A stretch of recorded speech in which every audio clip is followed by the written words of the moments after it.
Hello and welcome back to the show. So this morning is Morning Tea Live on my Instagram. So I am going to hop on there. And today we're going to be talking about relating differently. So let's get set up here. You can catch this episode on the gram if you'd rather watch it. It will also be on YouTube. All of the places for your viewing preferences.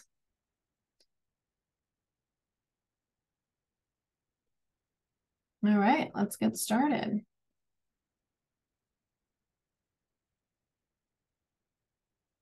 Good morning, everyone. Welcome to Morning Tea Live with me. Happy Wednesday. Cheers. I don't have my tea today, but I have this giant glass of fresh cucumber, carrot, and lemon juice.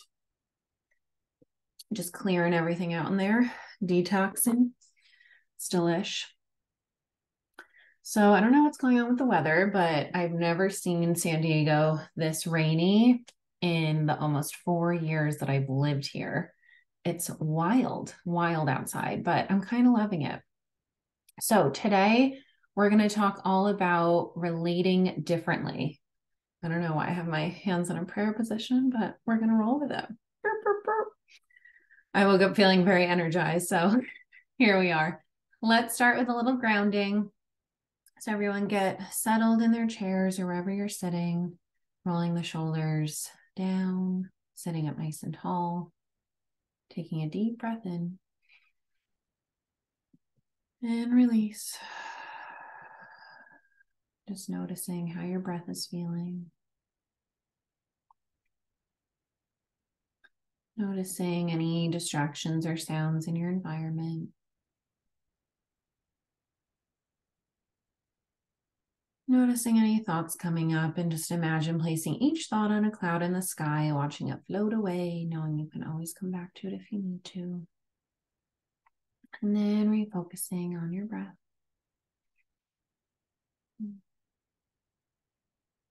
Noticing any body sensations, any areas of tension or tightness.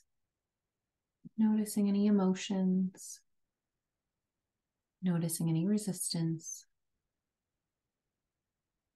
And let's take 3 long deep breaths together, placing your hands on your heart, breathing all the way in. Holding the breath at the top.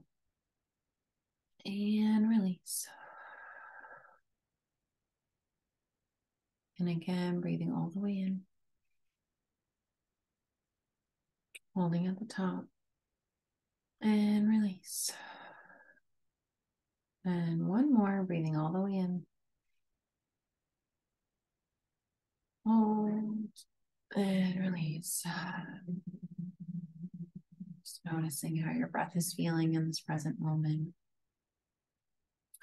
And when you're ready, you can start to slowly come back to the present, maybe taking some small organic movement, maybe some neck rolls or side stretches. And whenever you're ready, you can come back. So guys, I'd like to point out the fact that normally I'm late for morning tea, and this morning, I don't know why, I was like, oh my God, it's starting at 10:50. I'm like, no, it starts at 10:30. And I was like, whatever, we're just going to hop on early to make up for all the times I was late. So today we're here early.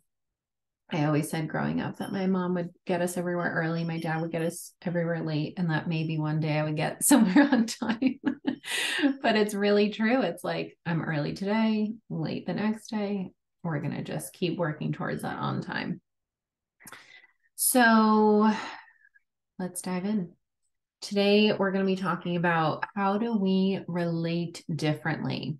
So this can show up in a variety of ways. I talked about it in my stories yesterday about when we are making any change. So this can be a change in our habits, a change in how we're relating to our emotions, a change in releasing addictive behaviors, a change in releasing protectors, whatever it is that you are working on changing right now.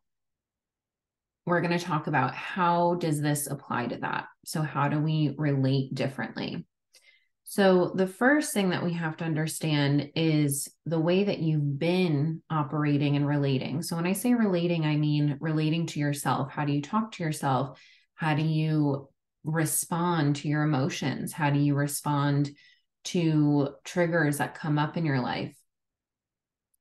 And it's also, how do you relate to others, right? How do you relate to your loved ones when you get into a conflict? How do you relate to urges when they come up to engage in addictive behaviors that you know no longer serve you?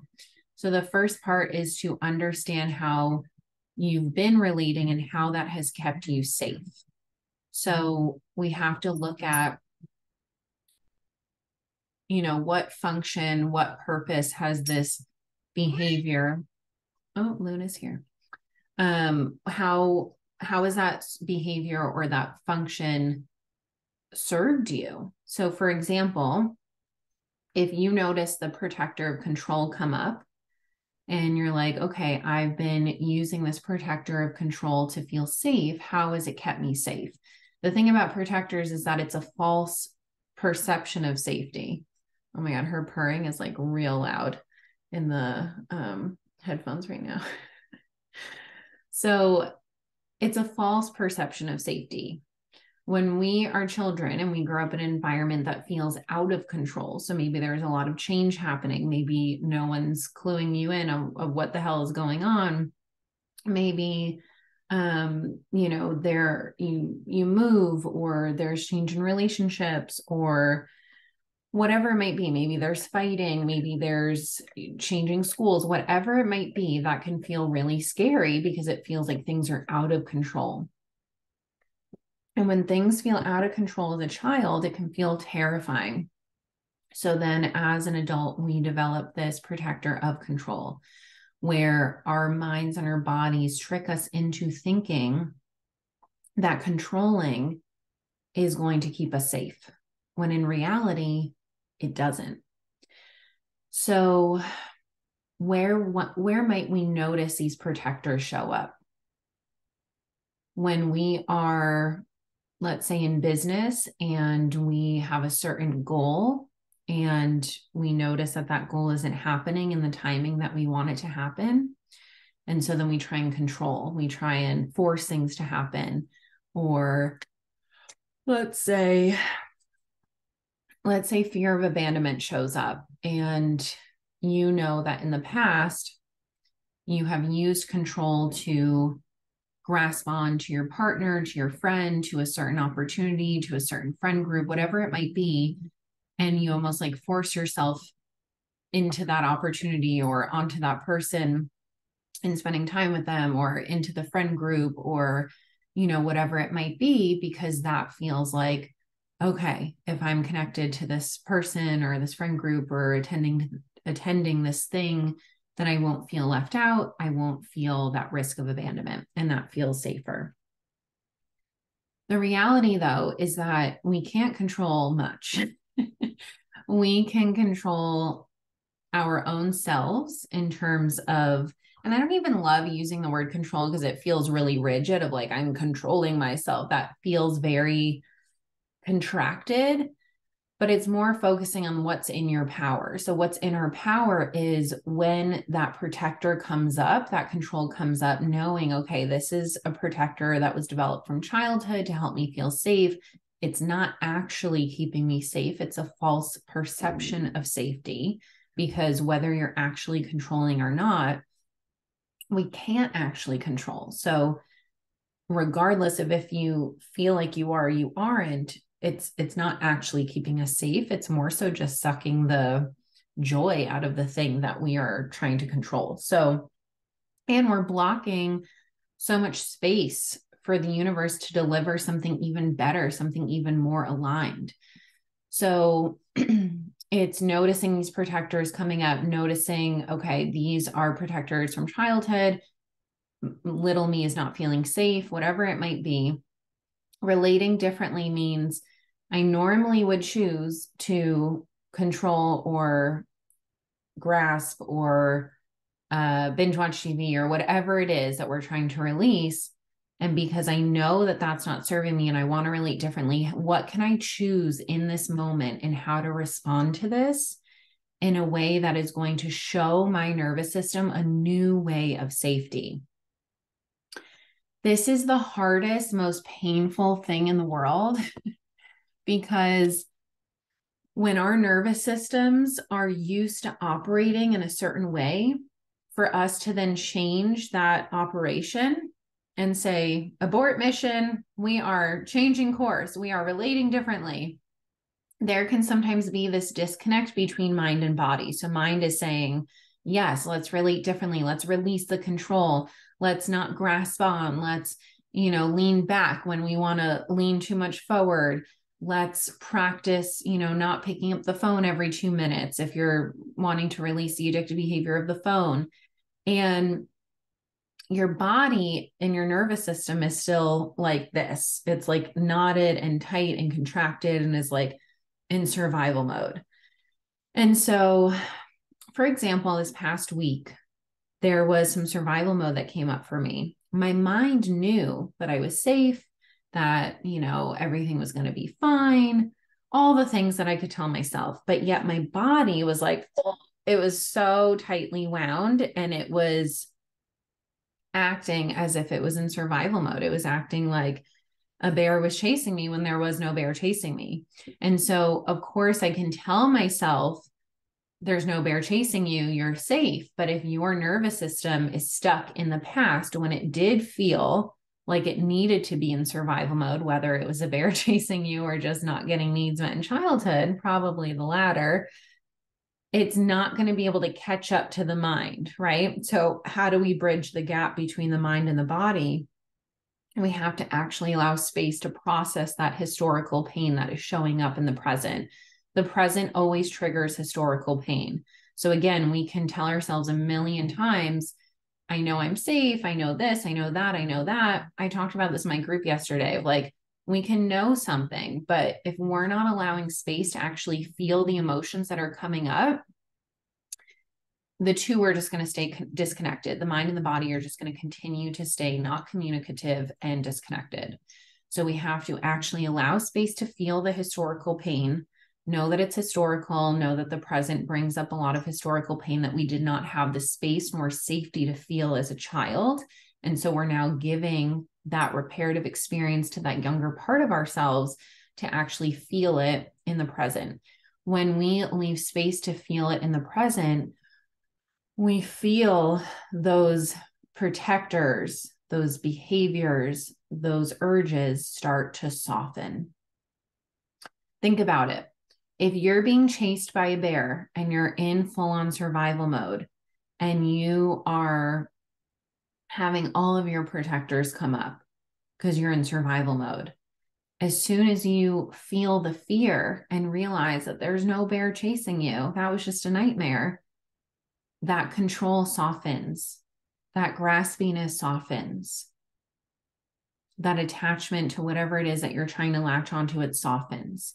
So it's only until we feel the pain that we might feel shame about. I had some pain this morning come up from childhood, and there was like this narrative in my head of like, oh, this again? Like, we've already processed this so many times. Why is it coming back? And the thing is that healing is not linear. So as we evolve into different phases in our healing and our journey, new things are going to be brought up, but it's going to be the same wounds over and over and over again. And it might feel so incredibly frustrating of like, I thought I healed this anxious attachment. I thought I healed this fear of abandonment. I thought I healed these money wounds. I thought I released that control. And then it shows up again and you're like, oh, motherfucker, why are you back? And so I totally understand how frustrating that is. And healing is not linear. So the same wounds are going to be coming back over and over and over again because they're just being healed at a deeper level each and every time. It's like peeling back the layers of an onion.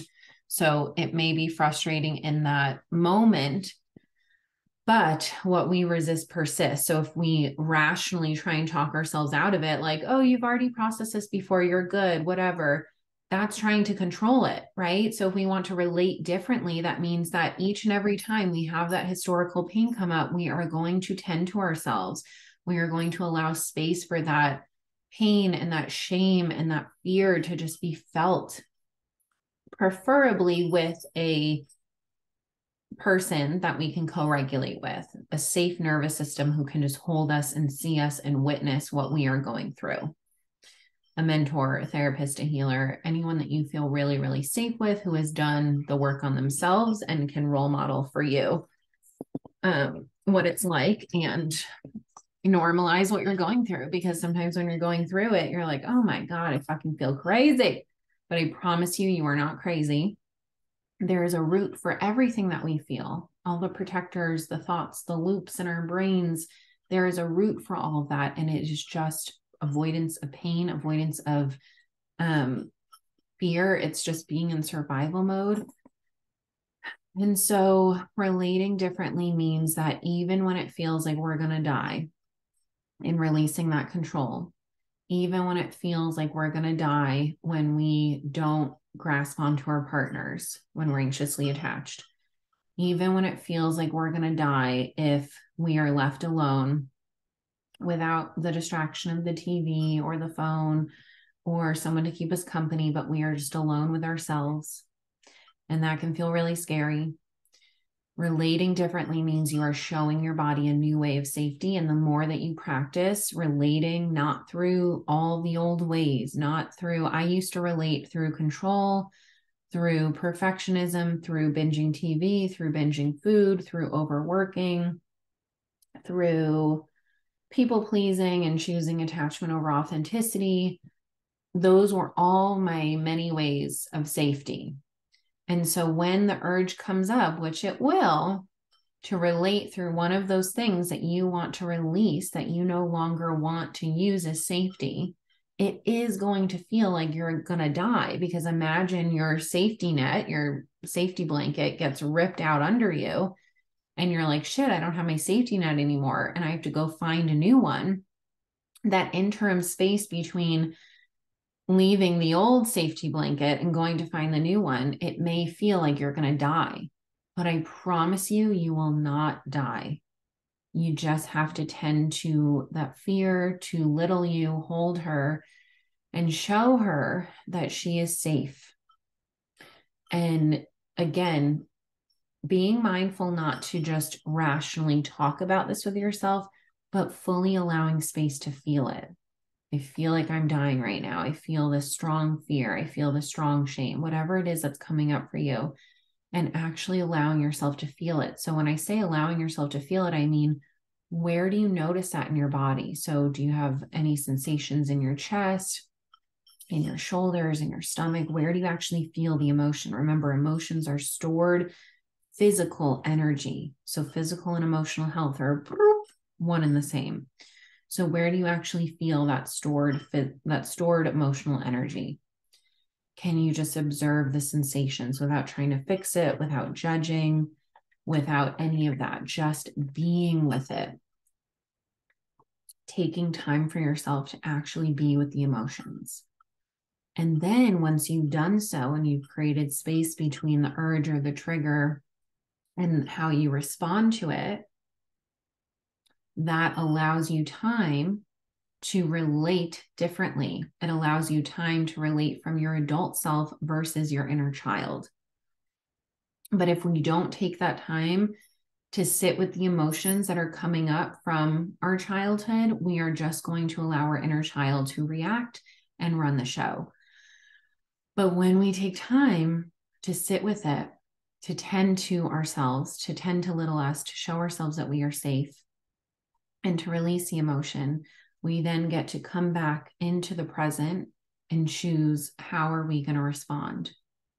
So there's been something for me where I felt a lot of control come up this week. And I thought about how would I have responded in the past? I would have allowed the control to take over. And of course, this is subconscious until it becomes conscious. But now, I'm at a point where when my protectors come up, I'm very conscious of it because I know what they feel like now. I'm like, oh, that thing I've been feeling all those years, that's what that is. So now I know. And so once we're actually aware of it and we know what's going on, then that's the first step. That's why my program's called Insight, because we need to have that insight first before we can relate differently, or else we're just asleep to all of it and unconscious to all of it. So I said, how would I relate before, right? When my control was taking over? I would fully give into it to feel safe. And I wouldn't feel safe until I gave into the control, whatever that specific behavior looked like with the control. Now, as someone that has been working to release my control, because as anxiously attached people, control is a huge protector for us. So as I've been building my secure attachment and releasing the control and allowing that protector to soften, I say, how would I relate differently?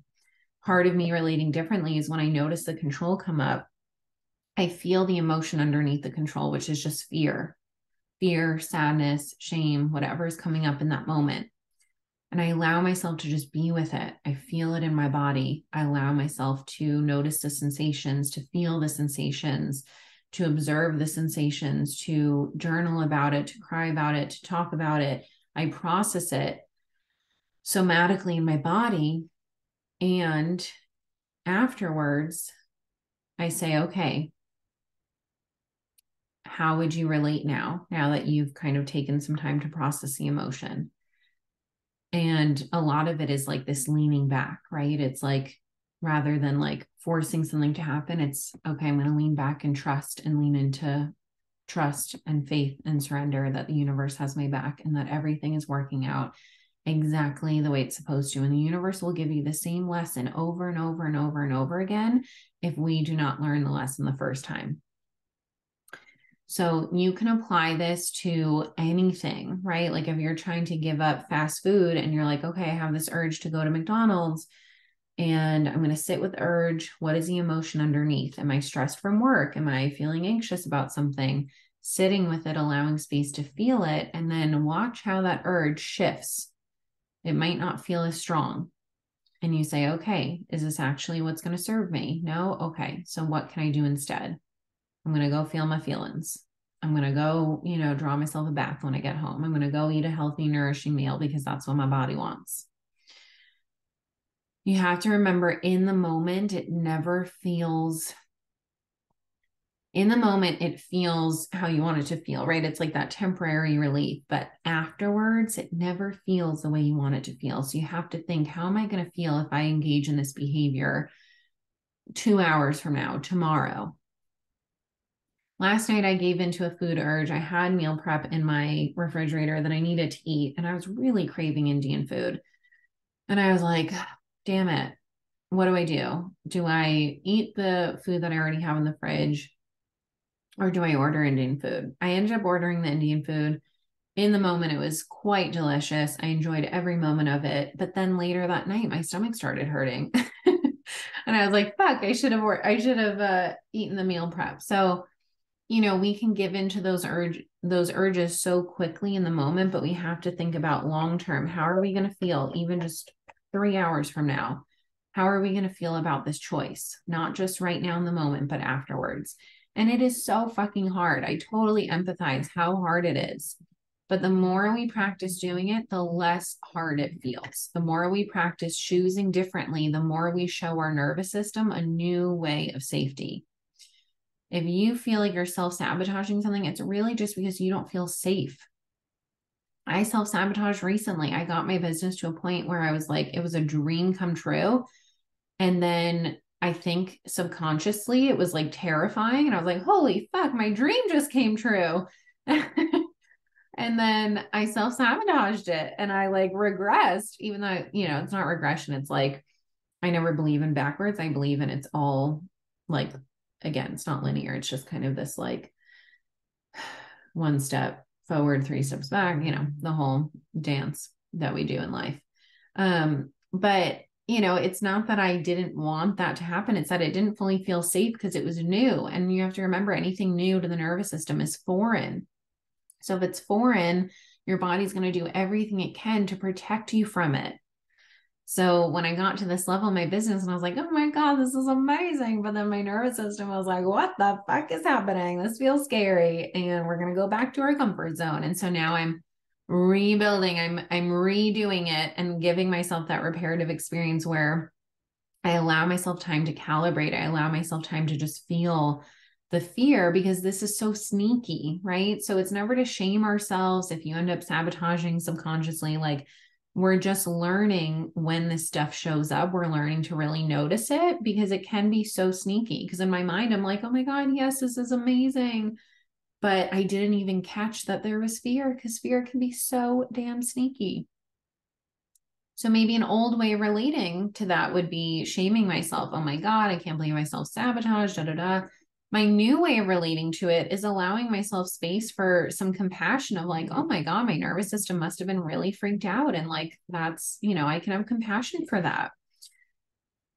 So, relating differently can apply to literally anything in your life that you are trying to release or change or get rid of. And it requires a lot of daily, consistent practice, feeling your feelings, feel it to heal it, and support, because we cannot do it alone. It just feels simply too terrifying. So, if you are looking for ways to feel safer in your body, to relate differently, to release that control, release the grasping, release the judgment, release the perfectionism, release all of the things that are simply sucking the magic out of the universe. Because when we control everything, boop, boop, boop, boop, boop, we like need to know how everything's going to go. We don't leave space for the universe to deliver something even more magical. So if you are looking for ways to deepen into this work, I have some rare spots open, because I normally don't have one-on-one spots open, because my one-on-one clients stay long-term,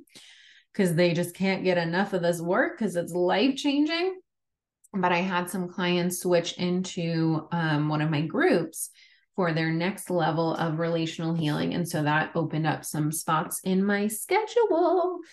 So if you are wanting some one-on-one support, this is my program Insight. It's weekly 60-minute Zoom sessions with Monday through Friday unlimited Voxer support, which is a voice note and text messaging app.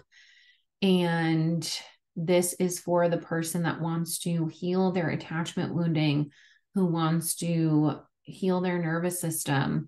I specialize more in anxious attachment just because that is my own attachment style that I've been healing myself. But I certainly work with clients with all different attachment styles. So you want to heal your nervous system, learn how to relate differently, process that stored childhood pain and trauma, and fully feel safe to step into your authentic, most powerful self. DM me, email me, reach out, and we can get started. And then what else? I have my retreat coming up next month. I'm so excited. And this will be open to clients only. So if you become a client this month, you will be able to attend next month. This is going to be April 27th to May 1st in San Diego, California, where I live. And it's just going to be the most luxurious, epic, healing, relaxing, expansive experience. It's going to be so good. It's a 4-night retreat. We have private yoga, private masseuses, a luxe picnic on Sunset Cliffs. We have a private photographer, videographer, hot tub, pool, water slide, jacuzzi, a beautiful house on the hills. Like, oh my God, it's going to be gorgeous, just gorgeous, darling. So feel free to reach out if you are interested in joining us. There are still some spots left for that as well. And yeah, reach out. I am here. I challenge each and every one of you to choose one way that you will relate differently this week that is moving the needle forward towards your goals and dream life. Let me know in the comments below when I post this on my gram what you are holding yourself accountable to. So mine this week is continuing to practice releasing control. And I'd love to hear from you what your behavior or protector or anything that you want to relate differently, whether it's talking more kindly to yourself, drinking more water, going to bed earlier, staying more accountable with your daily habits, whatever it is. I'd love to support you in that. So let us know in the comments, and thank you for tuning in. If you are listening to this on the pod, Feel free to give a rating and a review. It would mean the world. And be sure to subscribe so you never miss an episode. All right, guys, I love you so much. Stay dry if you are also living in a rainy place. And I will see you on the next episode. Love you. Mwah.